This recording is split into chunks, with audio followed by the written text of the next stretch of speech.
Hi, it's me, Michelle, the head witch in charge of holisticism, one of the co-hosts of this podcast. Welcome. Excited to have you. If you're new to the 12th House podcast, so honored that you chose to listen to this episode today. What we do here is, mystical productivity, intuitive business, melding the magical and the mystical with the practical, tactical life stuff, and really moving forward in service of our sacred work. Just like easy things, soul's purpose stuff. But today I wanted to talk about something that I get asked a lot and that I hear a lot, not just in coaching when I work one-on-one with people or in classes when I'm teaching, but just amongst it. I think on the internet and amongst my friends. So I don't know. I think that this is applicable to everyone, whether you have your own business or not. And that's how to make money without being salesy. How can we not be like obnoxious used car salesmen? No offense to used car salesmen out there, and also have a business. And I just need to say this, caveat this.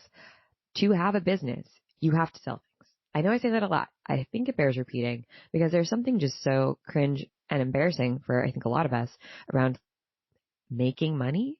Like having the need for money is embarrassing, or like, oh, I have to go make money now. I have to go to my job. I don't know. I think that's a funny thing when I see that happen, and I totally get it. And if you have a business, if you're an entrepreneur, people understand that you need to sell stuff in order to keep doing what you do. So if you're afraid of being salesy because you're afraid of selling things in general, then it might be something to mull over. What is my relationship to doing business in public? It's just something to think about. Also, like just asterisks. There's so much that's wrapped up in making money, having money, holding money, the exchange of money, accruing wealth that is emotional. And some of it is illogical. And we're not going to talk about that stuff today, but it may come up as we have this conversation about how not to be salesy. So just clock that for yourself. And maybe do a little shadow work around it. Maybe journal on it. Maybe write into us and let us know what's coming up for you. And perhaps I will record a podcast episode about it. I don't know. We'll see what happens. But I want to talk about just like the brass tacks of what it looks like to be salesy, how we can use non-coercive marketing and copywriting to not be salesy and still sell things, because that's what we need to do at the end of the day. Whether, again, like you have your own business or, you work for someone else, you probably are selling things in some way. So let's talk about what does it mean to actually be like quote unquote salesy, and why is it such a turnoff for so many of us? Because, if you're afraid of being salesy, it's because you have had a bad experience with someone who you interpret as being aggressive or pushy when it comes to getting you to buy something. Maybe that's you walk into a store and the person, the educator, the salesperson just won't let up. They keep talking to you. You got your headphones in. You're listening to maybe this podcast or something else, your favorite Taylor Swift album. You're perusing the racks and they just keep butting in. And it's, bro, my energy is not giving, come talk to me. It is giving cocoon. I want to be invisible. Just let me do my stuff. That is totally me when I walk into stores. I am laser focused. I'm not here for small talk. I will happily talk to you when I pay for things, but I generally don't like to, shoot the shit. Maybe that's you. You're like, oh, I just don't want to be that annoying salesperson. Or maybe you've experienced something like high pressure sales that in the moment made you feel really uncomfortable and you regret it. This happens so often. I also have had this happen to me. I remember one of the first coaches I worked with. Oh my gosh, I'm like having a memory that I haven't thought about in a really long time. I was in my mid-20s and I just gone through a really bad breakup. Like I thought I was going to die. One of those breakups. I dated someone for 5 years and oh my God, this horrible stuff happened and I was not recovered. And I somehow got introduced to this woman who was a relationship coach.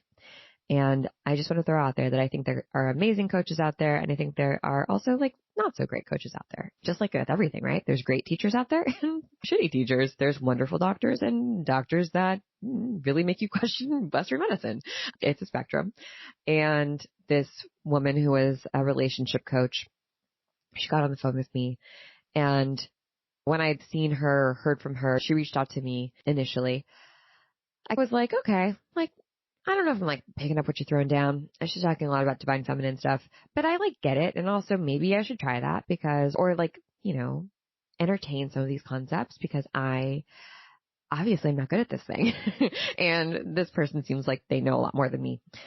And we got on a phone call and it was like on that phone call, I somehow committed to paying her like thousands of dollars to be coached in something that I really like wasn't that interested in being coached in.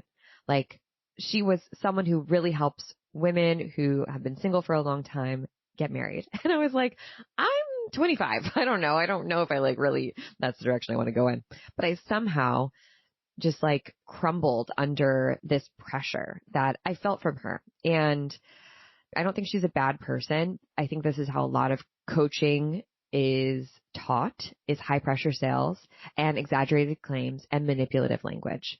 And that is what feels salesy. It feels if you were to come up for air or take a breath or take a beat or take a night and step away from the conversation, that you wouldn't have this like overwhelming pull. Like you wouldn't feel like the wool has been pulled over your eyes or that you're not seeing clearly. You would perhaps make a different choice about making that decision to invest in yourself or to buy something if you didn't have that high pressure in the moment, right? And I think that's what feels salesy when someone's really pitching something to you and not giving you the spaciousness to make the decision for yourself. And we see this happen all the time. I think Tony Robbins does this in his week-long events. They pull people to the back of the room and they turn over their credit card and they invest tens of thousands of dollars, sometimes hundreds of thousands of dollars. And they have to make the decision there at the conference, right?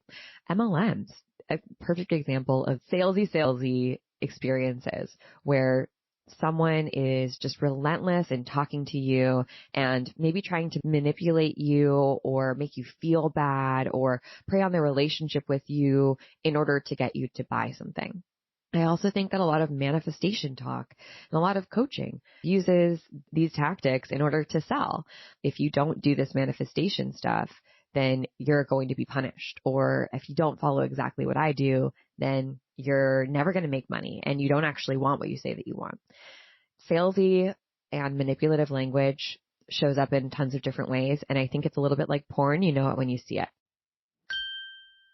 So how can we not be salesy? Because when we're confronted with salesy language constantly, we might just assume that's what copywriting is. That's what sales has to be. It has to be this way, right? But that's so far from the truth. To sell things, you don't have to sell your soul. You can be yourself. And actually, like, it's really important that you're authentic. In fact, authenticity is crucial when you're selling your products or your services, especially when your services like involve you, especially like one-on-one work, like coaching or teaching. When you're authentic, when you're authentically yourself, when you speak from your heart, when you speak from what you know is true. And that means, I think, also having doubts and recognizing objections that your customers might have, and also speaking to who your product is not for and being honest about it. That builds trust and credibility with your audience, with the people that you're trying to get to convert to your product. And when you're authentic yourself, right, you exude confidence. Because when I can speak about my product's strengths and its weaknesses, who it's for and who it's not for, where it might need areas of improvement in the future, who it can help right now, but who it probably won't help, that's just like pure confidence, baby. I know what I'm selling. So I can sell you this cup and tell you, yeah, this was a glass cup. And if you pour hot coffee into it, not the ideal situation, it will crack. It is not made for hot coffee. So people who want something that will hold hot coffee, not for me. We're not for each other. We are not simpatico. But I would recommend a mug. Or if I'm a coach, let's say, and I know that I can help people who are in business get from $10,000 to $100,000 a year, but I'm not quite competent at getting from $100,000 to $1 million a year, I got to say that, right? Here's what I'm really good at. I can help you if you're trying to make this leap. But if you're trying to make that leap to millions in 1 year, then I'm not the ideal coach for you, but I can probably point you in the direction of someone who might be. Or if you're selling a course, this is who this course is for. It's not for beginners. this is for someone who's much more advanced or who's worked at copywriting for the last 5 years or who has some experience with Notion. When you set the standard and the expectation up front, number one, you're going to have much happier customers because they know what they're getting. And number two, you're going to actually have customers because people know that you have a product that can help them. You have a solution for them. And although I might not have the solution for you right now, if you're listening to me, if people are in your flow, if they're in communication with you, they're going to come back to you in the future when they're ready to buy that thing that you have to sell. And this brings me to non-coercive marketing. And I'm going to link to the original wonderful primer on non-coercive marketing from Ungated Media that I love. I am obsessed with. And I just love this term, non-coercive marketing. I like to think of what I do as non-coercive copywriting. Non-coercive copywriting basically involves using persuasive language in a way that really respects the reader's autonomy, their personhood, and their decision-making power. So it's a mindset shift. Often, copywriters they will do anything to make you buy. So that is the mindset. I want them to buy. When you think about non-coercive copywriting and you approach it from that perspective, really all you're saying is, I want to empower you to make a choice. So regular copywriter is, I want you to buy my product. Non-coercive copywriter would say, I want you to make a choice about whether this product is right for you or not. I don't care what your choice is. Obviously, I would love you to say, yes, this is right for me. But that's really none of my business and not the point of what I'm trying to do. What I'm trying to do is give you as much information and value as possible so that you can make the decision for yourself. Feels so different, especially when you start to think about how you would sell something. So non-coercive copywriting has a really different flavor in your mouth from traditional sales copy. Sales copy often uses manipulative language or like exaggerations or hypey language or clickbait or psychological tricks to make a sale. When we talk about copywriting, we talk about things like formulas like PASO, problem, agitation, solution, outcome. And often people use that agitation as a way to really like prey on the fears and the pains of our customers. And I don't think you have to do that. You can agitate the problem by just pointing out to your customer, to your client, to your consumer, how that problem is impacting their life. It doesn't need to be, by the way, if we solve this problem for you, everything in your life is going to change. And every ill that you have will go away. Far from it. When I sell you this glass that does not hold hot water, that holds cold things, it's not going to solve all of your life's problems. It's not going to make your bank account 7 figures. It's not going to help your high school crush fall in love with you. It's not going to suddenly give you non-stinky BO. That's not what's going to happen. And we often talk about upgraded problems, right? When you solve a problem, you often inherit new problems. In fact, you always inherit new problems. You have different problems. You have first world problems or what we like to call upgraded problems. So when you go from, let's say, the jump from making $10,000 to $50,000, you have a new set of problems. A lot of your problems go away, like your maybe fear around being able to make your rent or pay your employees. But now you need someone to help you manage your money. Now you have a bigger budget to work with and have to learn how to use that budget and take bigger swings. You have new problems that you need to focus on. And I think when we work with non-coercive copywriting, we're not preying on people and their insecurities.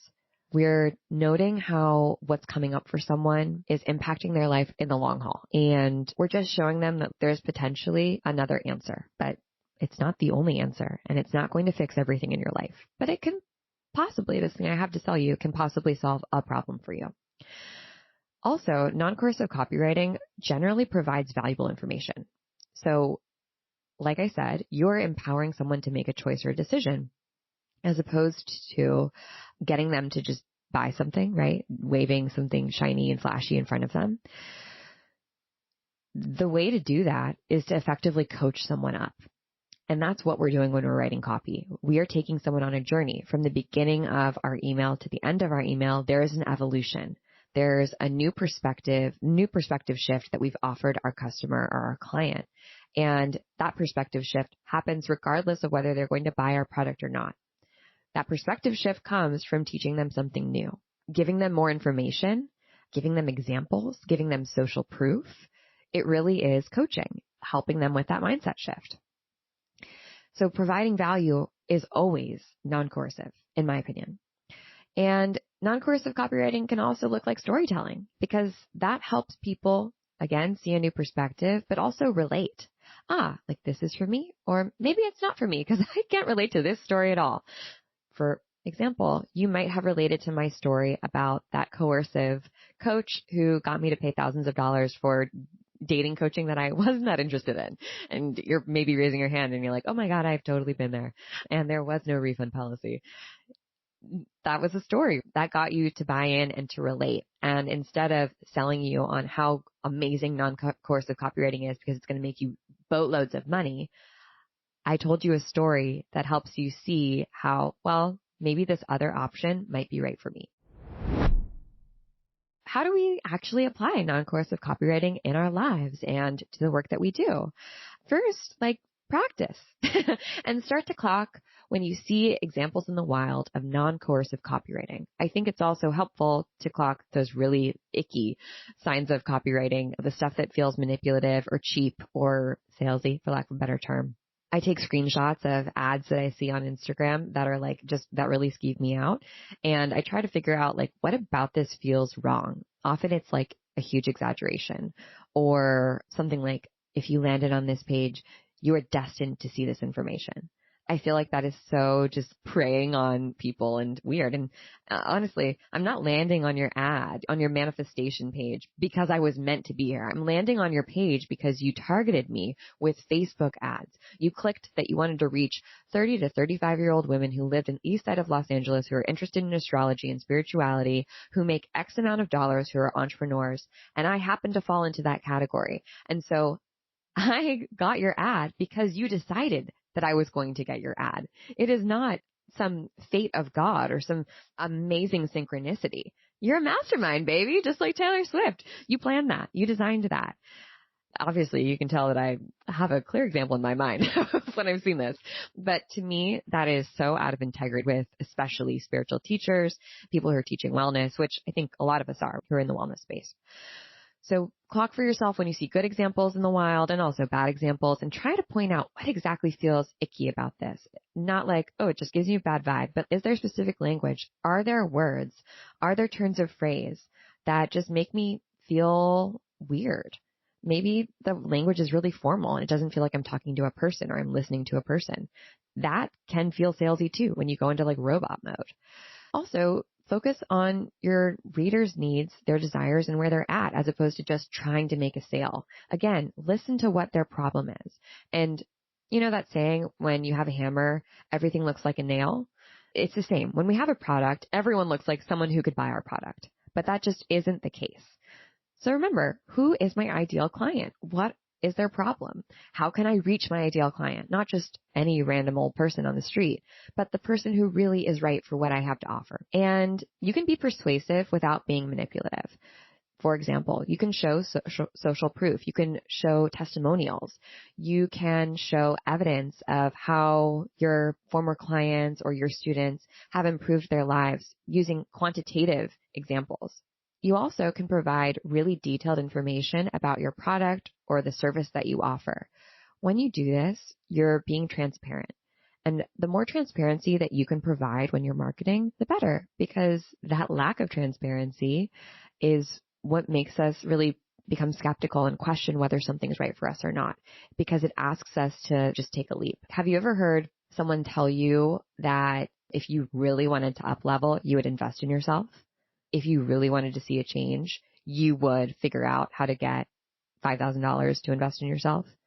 Or if you are really interested in actually making your business happen, then you would do XYZ thing. That's manipulative language. We can address that, maybe you aren't quite ready to jump face first into, making your business happen. But let's talk about why. Maybe you've been burned in the past. Maybe you don't trust yourself. Maybe you're just really scared. Or maybe, you know what? It's not the right time because you're not well resourced. We often abstain from changing because the pain of changing outweighs the pain of staying the same. It's not that we're just not willing to go all in on ourselves. Sometimes we really aren't in a place where we feel well-resourced enough to make a decision, especially when it comes to money or big purchases. We need to just wait. And it's not because you don't believe in yourself. It's not because you're not ready. It's not because you don't actually want it. That's not necessarily true. Again, everything looks like a nail when you're a hammer. When you only have one strategy to get people to buy things, it seems like everyone is just resistant because of their mindset or their limiting beliefs. When in reality, we know that's not true. And you can address that, right? You can just say that. For some of you, you're not buying this thing because you got some limiting beliefs around XYZ. But for others of you, maybe, this is too much to pay right now.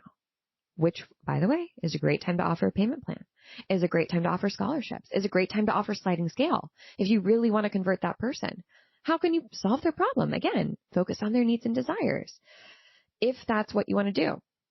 And of course, with transparency comes honesty, which means that we're not going to exaggerate and say, oh yeah, this works for everyone, or this is the best course that's ever been created when it comes to copywriting. Or we're not going to have misleading claims and promises. Like, after you finish this, you will make $1 million a year with your hands tied behind your back, with your eyes closed while you're drinking a pina colada on the beach. No, remember, we get upgraded problems. We're not solving all of our problems. If you tend to fall into that category where you talk about everything's going to be easy, there might be more ease in your life, absolutely, but you're not going to have blanket statement, everything in your life becomes better, is solved. You reached enlightenment. That is a sure sign that you got to check on your copy, because you might be a little salesy and honestly a little dishonest. What else does non-coercive marketing look like? Well, our language, but also the actual format of how we're talking to our users. So content marketing, something like a podcast, is a really great way to be non-coercive and not salesy, right? You can really just do what I'm doing right now, which is giving you an educated, detailed account of what I'm trying to sell you, because I'm trying to sell you on something, right? I'm trying to sell you on the idea of using non-coercive copywriting in your marketing. And the bigger thing that I'm trying to sell you on, quote unquote, is like that you should sell things, that you shouldn't be afraid to sell things, and you should trust yourself in your business, right? So I'm selling you on those things by providing lots of info, lots of value, and in this format, this content that's very valuable. You can also use content marketing in terms of YouTube videos or teaching people what your strategies are, tutorials. You can think of content marketing as a blog post, an email that tells a story. That's not just buy this thing. Social media marketing, obviously, is a great place where you can use non-coercive marketing, because you're showing people, you're giving examples, you're not just putting up ads. And influencer marketing, if you sell physical products, another great tactic that's non-coercive. All of these techniques help you build a relationship with your user and your customer, and they provide value to your customer rather than just trying to convince them to buy something from you. And finally, that's really what we're trying to do. When we're marketing in general, when we're copywriting in general, we are building a relationship with our audience and with our community. We're not just trying to get them to buy something. When you build a relationship with your community, they're going to come back to you over and over again, as opposed to just giving you that one quick hit, buying that one thing from you. They're going to continue to follow, they're going to continue to listen, and they're going to trust you. And that means that in the future, when you have more products, more services that you want to offer, you haven't just exhausted your well, and you don't need to go find a new group of people to buy your stuff. It's not, your audience isn't just one and done. They buy one thing from you and then they leave. You've really created a community that views your ecosystem as something that's valuable to them and wants to participate in every single thing that you have to offer because they trust you. So that's it. Copywriting is such a big concept, and even saying it gets people scared, I think, because of the salesy element that exists. But I also think it's one of the most valuable tools that you can learn, especially if you don't have a lot of money to spend at the beginning of your business, especially if you are an empathetic and intuitive person, especially if you're a creative person. Becoming a really good copywriter is really just about knowing who you're talking to and knowing your own voice. And From there, everything else is self-explanatory or it's simple. And it takes practice. But in terms of skills, it is one of the, I think, most valuable skills you can have. You can, if you know how to write copy, you can sell anything from a podcast to your apartment to a pair of shoes that you're selling on Depop to a glass of water. You can sell anything. And you might not think that is on its face like the most valuable skill for you, but really all we are doing in life most of the time is selling people on our idea of the world. And it's not a hard sell, but we're selling people on our perspective, what we see, how we experience things. And we're trying to get their buy-in and see if they relate to that. So not always be selling or always be closing, but you always are closing and selling. And it doesn't have to feel icky, and it can actually feel like really cool and really fun and really valuable for your user. So that's what I have for you today. I hope that's useful. I love the concept of non-coercive copywriting and marketing, and you should definitely go check out that treatise that we'll link below. And if you want more on this type of conversation, let me know. Would love to hear from you. Just hit reply if you're on Spotify and let us know what you thought of this episode. And if you haven't already, subscribe on Apple and on Spotify. Throw us 5 stars. Oh my God, maybe throw us a review if you found this useful or you learned something. That means so much and it helps us get discovered by more people. And it also helps us make more content for you. So thank you. That's all I got for you. I hope that you have a great rest of your day, and I'll see you on the internet. Okay, bye. The 12th House is produced by yours truly, Wallace Miller Blanchard. Our theme music is made by Nathan McKay, and our wonderful editing is done by Softer Sound Studios, who you can find more information about in our show notes.